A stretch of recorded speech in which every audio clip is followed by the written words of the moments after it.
ओ परम परमेश्वर अकारण करुणा वाले भक्तवान कल्पतरु तड़ित विनिंदित पीतांबरधारी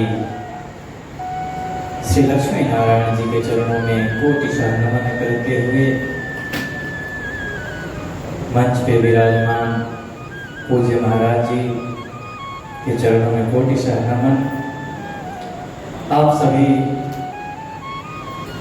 भगवान के परम भक्त, भगवान के परम चरित्र को श्रवण करने वाले श्रोतागण, आप सभी को सीताराम, राधे श्याम।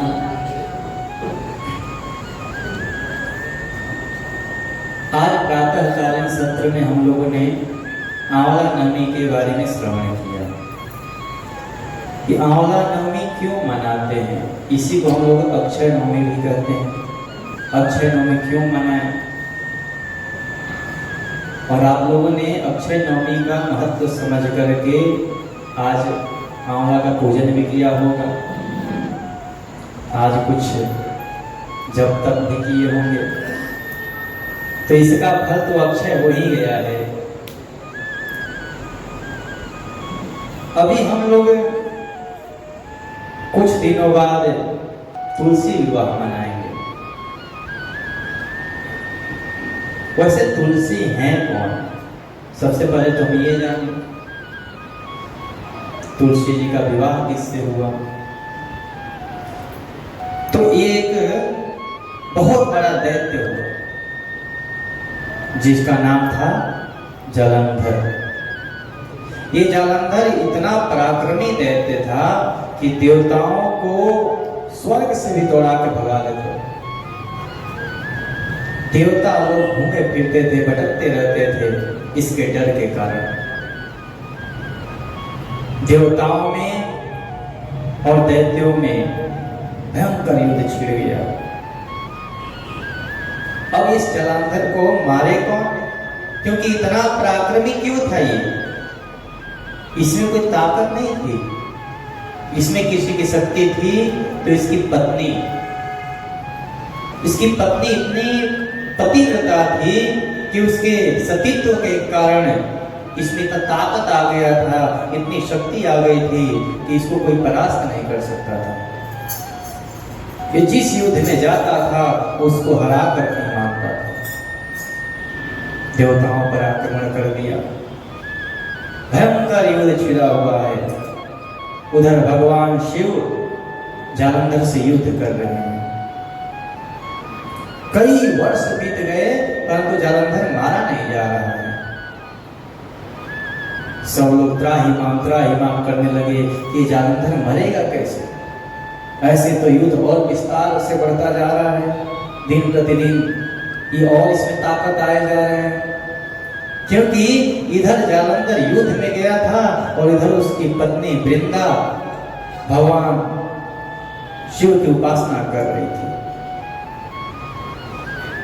इसका प्रेम इतना अपने पति में था, पति के चरण में था कि इसके सतीत्व के कारण जालंधर को भगवान शिव भी नहीं मार पा रहे थे। सब देवताओं ने सोचा कि भाई यह फिर मर क्यों नहीं रहा है, इसके पीछे कारण क्या है। सभी देवता लोग मिलकर के ब्रह्मा जी के पास गए कि आखिर मर क्यों नहीं रहा है, कुछ तो कारण होगा। अरे जिसको मारने के लिए भगवान शिव स्वयं आए हैं वो नहीं मारा जा रहा है। ब्रह्मा जी ने बताया कि इसमें तो ताकत नहीं है, असली इसको ऊर्जा देने वाली, असली ताकत देने वाली इसकी पत्नी है। यदि इसको मारना है तो पहले इसके पत्नी के सतीत्व को समाप्त करना होगा। और ये इतना अत्याचारी था जालंधर कि इसको मारना भी जरूरी था। अब कौन जाए, कौन उसके सतीत्व को भंग करे। ब्रह्मा जी ने कहा कि इस कार्य करने के लिए केवल और केवल नारायण ही सक्षम है, वही कुछ कर सकते हैं। आप सब लोग उन्हीं के पास जाइए। सारे देवता लोग मिलकर के भगवान नारायण के पास पहुंचे, सारा वृतांत सुनाया। प्रभु ऐसे ऐसी बात है, अब जो कर सकता है वो आप ही करेंगे और कोई नहीं कर सकता। भगवान नारायण ने सोचा कि ये देवताओं की रक्षा के लिए मुझे करना ही पड़ेगा। यदि मैं नहीं करता हूं तो ये जालंधर सभी देवताओं को मार डालेगा और अत्याचार ये फैलता जाएगा। देखिए, न्याय बहुत कम जल्दी फैलता है जितना जल्दी अन्याय फैल जाता है। यदि किसी के बारे में अवगुण सुनना हो तो हमारे पास 1000 कान हो जाते हैं, और किसी के गुण के बारे में सुनना हो तो हम लोग कान बंद करते, अरे आप उसके 100 गुण सुना दीजिए, उसमें आप 1 ना 2 अवगुण निकाल ही देंगे। बोले अरे उसमें तो ये कमी है, ये कमी है। नारायण ने सोचा कि देवताओं के हित के लिए मुझे कुछ तो करना पड़ेगा, और नारायण ऐसे विचार करके उधर जालंधर भगवान शिव से युद्ध कर रहा है, और इधर नारायण जालंधर का भी रूप बना करके और सती वृंदा के पास पहुंच गए। सती ने देखा कि मेरे पति युद्ध से आ गए, और जैसे ही उन नारायण के रूप में साक्षात प्रभु जैसे ही आए, उनको देख करके वृंदा पति का भाव जैसे रखी, उसी समय उसका सतीत्व भंग हो गया। क्योंकि ऐसा कहा गया है, मानस जी में गोस्वामी जी कहते हैं कि सतियों के भी 4 प्रकार होते हैं। उसमें से जो उत्तम प्रकार की सती होती हैं, पतिव्रता स्त्रियां होती हैं, उनके मन में ऐसा रहता है कि इस संसार में कोई पुरुष है तो मेरा पति है, बाकी संसार में कोई पुरुष है नहीं। और उन्होंने ये भाव लगा दिया कि ये मेरे पति हैं, इससे उनका सतीत्व भंग हो गया।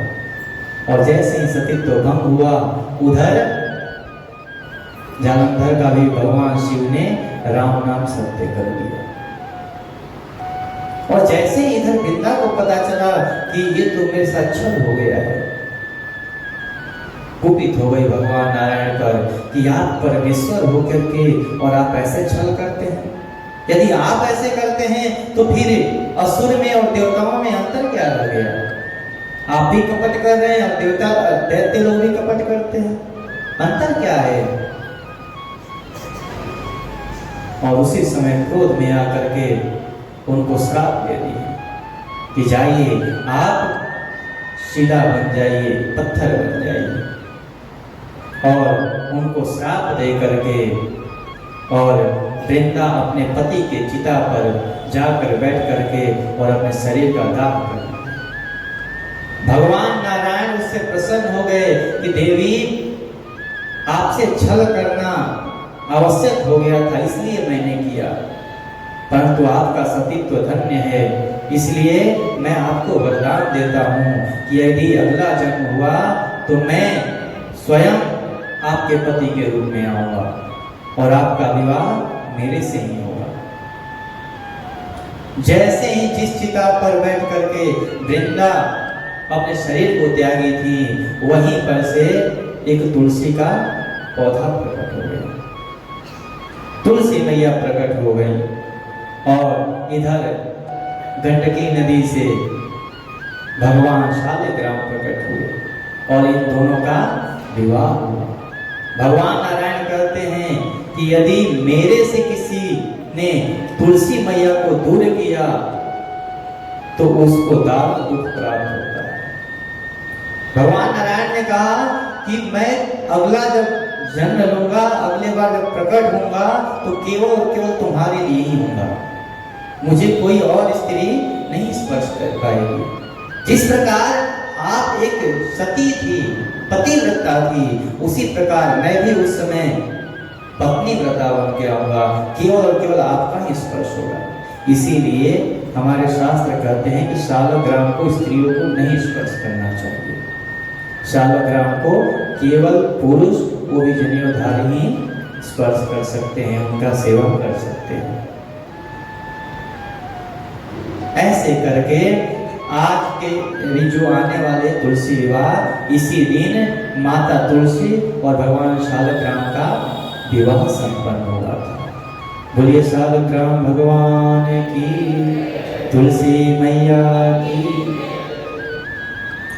कहने का तात्पर्य ये है कि भगवान प्रेम के बंधन में बंधने वाले हैं। इन्होंने श्राप दिया कि आप जाकर के पत्थर बन जाओ, प्रभु बोले कि स्वीकार है। भक्त भगवान को क्या नहीं बना दी।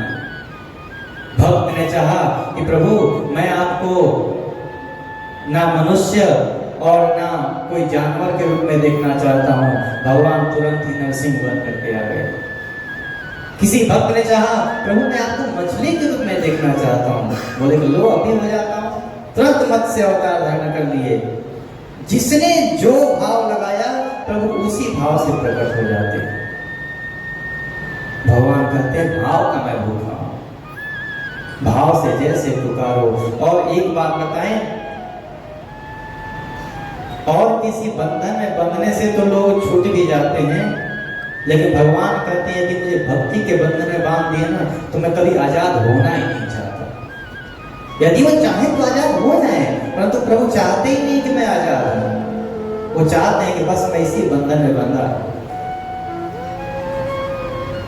ऐसे ही एक प्रसंग आता है भागवत जी में, जब भगवान श्री कृष्ण गोकुल छोड़कर के मथुरा चले गए हैं और वहां पर जाकर के कंस का उद्धार किए, और कंस के उद्धार करने के बाद यही अपने उज्जैन में आकर के विद्या अध्ययन किए। प्रभु अल्प काल में ही सब विद्याओं को प्राप्त करके और पुनः मथुरा पहुंचे। इस प्रसंग को थोड़ा ध्यान से सुनिएगा। प्रभु जैसे मथुरा पहुंचे हैं, माता देवकी सोची कि आज मेरा पुत्र कितने दिनों बाद आया है। 11 साढ़े 11 वर्ष तक तो वृंदावन में रहा, गोकुल में रहा। वो यहाँ से यहाँ आया तो तुरंत फिर गोकुल चला गया। उसके बाद अब आया है और आज माता देवकी को भगवान गोविंद की सेवा करने का अवसर प्राप्त हुआ। बोले कि आज मेरा पुत्र आया है, आज इसको कुछ अपने हाथों से सुंदर सुंदर व्यंजन पका करके खिलाऊंगी। गोविंद भी प्रसन्न है कि आज मैया देवकी के हाथ से कुछ पाने को मिलेगा। मैया खूब सारा भोग बना करके और बड़ा सा थाल लगा करके और गोविंद के कक्ष में गए। गोविंद जब भोजन के थाल को देखते हैं प्रसन्न हो जाते हैं कि मैया ने इतना भोजन बनाया है, आज तो बस आनंद ही आनंद होगा। मैया कन्हैया को कहती है लाला मेरे पास बैठ, मेरे गोद में बैठ। गोद में बैठा करके और जैसे ही थाली की तरफ दिखाती है कि लाला बताते हैं इसमें से पसंद क्या है, सबसे पहले वही खिलाऊंगी तुझे। गोविंद जैसे अपने दृष्टि को थाली में देते हैं तो देखते हैं कि सब तो ठीक है, परंतु वहीं पर माखन रखा हुआ है और मिश्री रखा हुआ है। गोविंद जैसे ही माखन को देखे उनके अश्रुधारा बह आए महाराज, और गोविंद लगे रोने। मैया बोली कि लाला तेरे को हुआ क्या, तू रो क्यों रहा है? कन्हैया बोले कि बस मैया कुछ नहीं हुआ, बस अब भूख नहीं रहा। बोले अरे अभी तो तू बहुत उत्साहित था कि मैया मेरे लिए पकवान बना के लाई है, भोग लाई है, और तू अभी बोल रहा है भूख नहीं है। क्या बात है लाला बता, कोई दिक्कत है?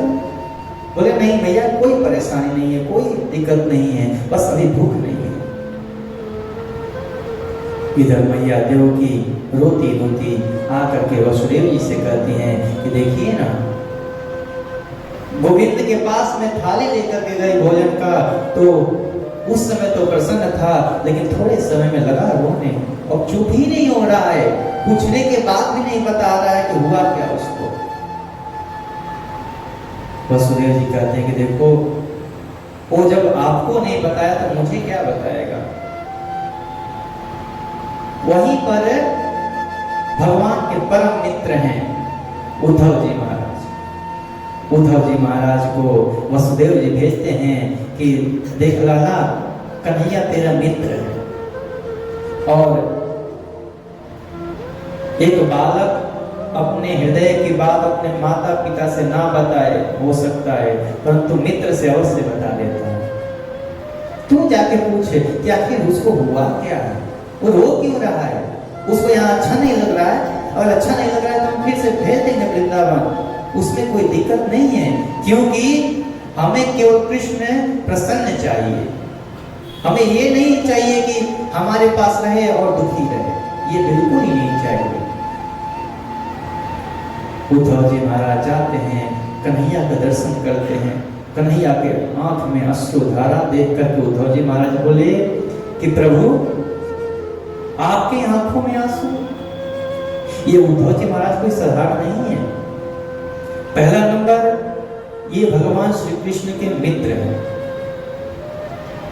दूसरा नंबर, ये भगवान श्री कृष्ण के चाचा के पुत्र हैं, यानी कि भाई हैं।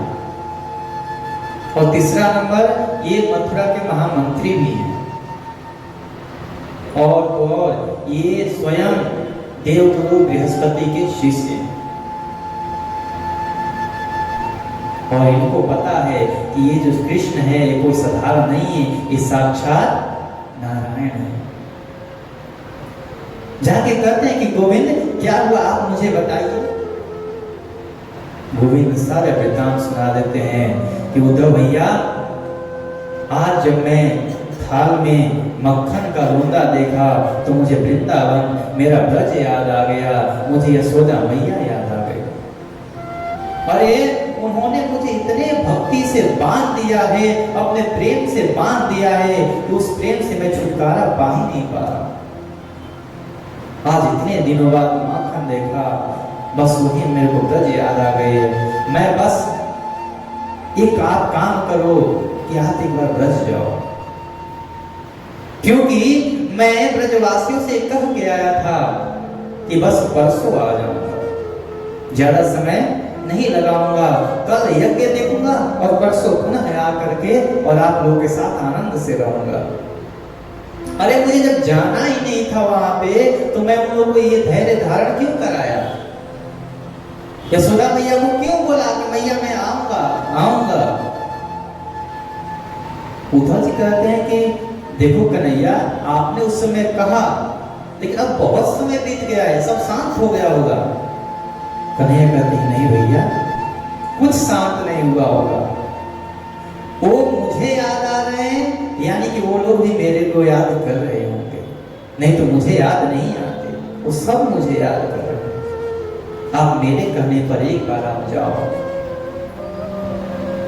और गोविंद के कहने पर उद्धव जी महाराज कहते हैं ठीक है मैं जाता हूँ, लेकिन मैं ज्यादा दिन तक रहूंगा नहीं, केवल जाकर उनको समझा दूंगा कि कन्हैया ठीक है, बढ़िया स्वस्थ है, मस्त है, आप लोग भी चिंता मत करिए, आराम से रहिए। कन्हैया कहते हैं हाँ भैया आप केवल जाओ, जा करके और बाबा नंद को मैया यशोदा के चरणों में मेरी तरफ से प्रणाम कहना और क्षमा मांग लेना कि जो मैंने कहा था कि परसों आऊंगा, परसों नहीं गया, इसके लिए मैं क्षमा प्रार्थी हूँ। उद्धव जी महाराज अपना रथ सजाए हैं और रथ सजा करके ब्रज की तरफ प्रस्थान किए। इधर ब्रजवासियों की ऐसी दशा है महाराज, जैसे जल से किसी मछली को निकाल करके और जल से बहुत दूर उसको रख दे, कि वो बार बार प्रयत्न करने के बाद भी वो जल तक नहीं पहुंच पाएगी, ऐसी दशा है। ब्रजवासियों का प्राण तो मथुरा में जाकर के बस गया है और ये ब्रजवासी यहाँ ब्रज में बैठे हैं। ब्रजवासियों को कुछ काम नहीं रह गया है। जब से गोविंद ब्रज को छोड़ के गए हैं, तब से ब्रजवासी केवल और केवल उन्हीं भगवान श्याम सुंदर का स्मरण करते रहते हैं, चिंतन करते रहते हैं कि कन्हैया आएगा, कन्हैया आएगा। गोविंद के छोटे छोटे मित्र हैं जो गोविंद के साथ गौ चारने के लिए जाते थे, उन लोगों के पास और कोई काम नहीं है, अब वो लोग गाय चराने नहीं जाते हैं। जब से गोविंद ब्रज को छोड़ के गए हैं, भगवान के मित्र गौ चारने के लिए नहीं जाते। उनके पास बस केवल एक ही काम है कि जिस रास्ते से गोविंद मथुरा गए हैं उस रास्ते पर जाकर के बैठ जाना और गोविंद का इंतजार करना।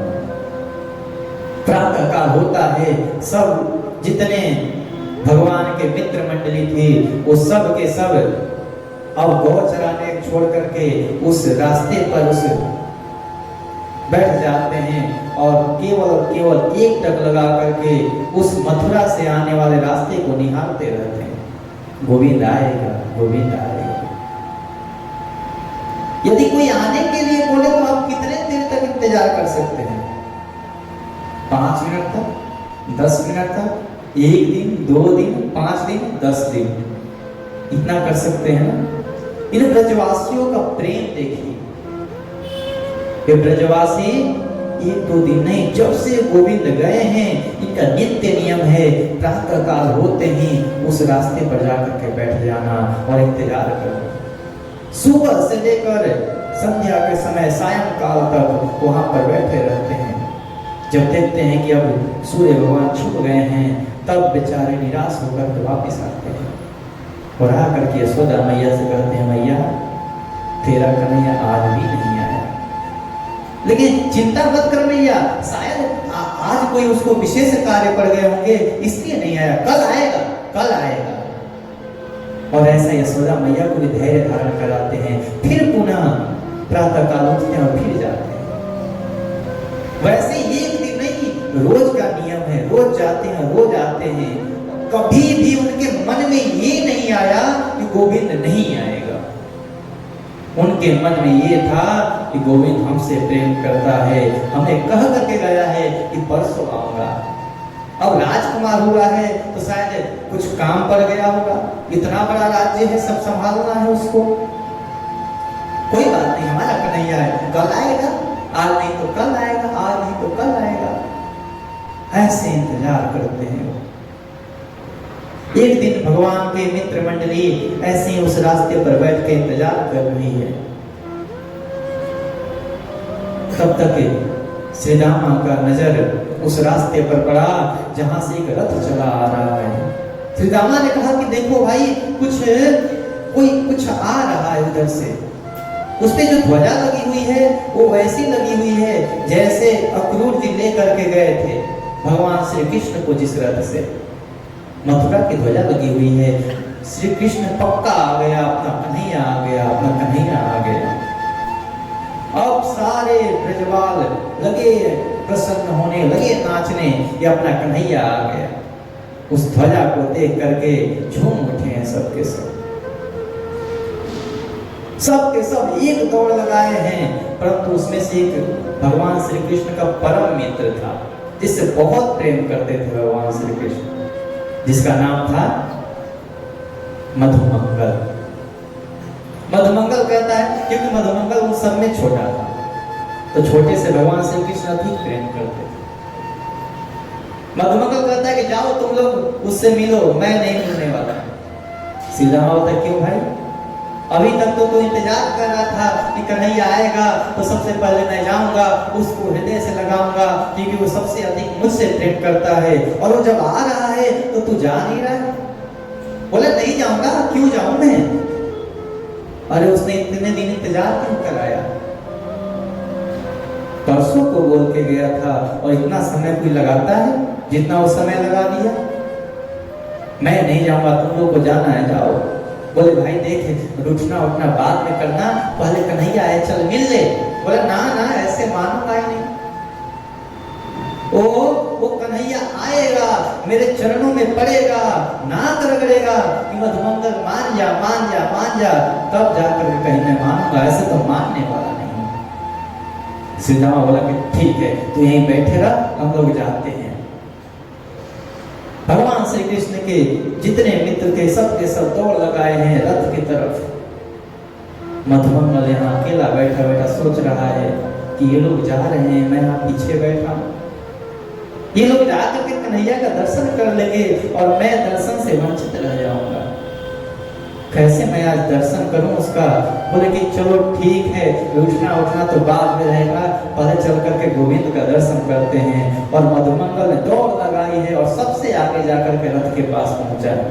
श्री रामा बोलता है क्यों रे, अभी तक तो तू उठा हुआ था, अभी तो बोला था कि कन्हैया आएगा, तेरे चरणों में नाक रगड़ेगा, तब जाकर के तू मानेगा, क्यों आ गया? बोला रे नाक तो बाद में उसका रगड़वा लूंगा, क्षमा बाद में उससे मंगवा लूंगा, परंतु कन्हैया जब आएगा तो सबसे पहले मुझे ढूंढेगा कि मेरा मित्र मधुमंगल कहाँ है।